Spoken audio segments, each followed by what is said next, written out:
প্রথমে আমি আল্লাহর এবং উপস্থিত বাংলাদেশ জাতীয়তাবাদী ছাত্রদল কেন্দ্রীয় সংসদ সবার সম্মানিত সভাপতি, তাহলে কি সম্মানিত ব্যক্তিকে সম্মান দেওয়া লাগবে না?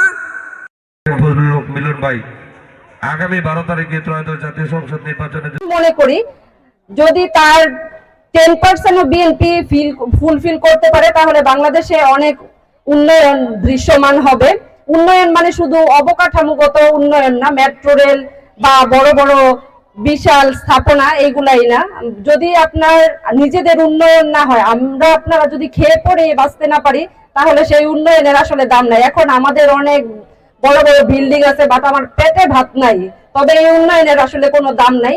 আর কষ্ট করে আপনাদের মূল্যবান সময় এখানে দিচ্ছেন, তার জন্য সবার প্রতি আন্তরিকভাবে চালু করে গিয়েছিল। ওইটা আবার হচ্ছে টিফিন দেয়া, আমাদের এলাকায় আছে কিনা জানি না, যে স্কুলে গেলে টিফিন দেয়া হতো, এই যে সিস্টেমটা ওইটা নিয়ে আসবে। এবং শিক্ষা ব্যবস্থায় উন্নতির জন্য one tab one teacher multimedia classroom, যেগুলো আমাদের নাই।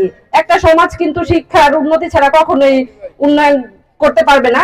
আর আপনার ছেলে মেয়ে যদি শিক্ষিত হয়, আপনার যেটাই হোক একটা কোনো কিছু কিন্তু করে খাওয়াতে পারবে।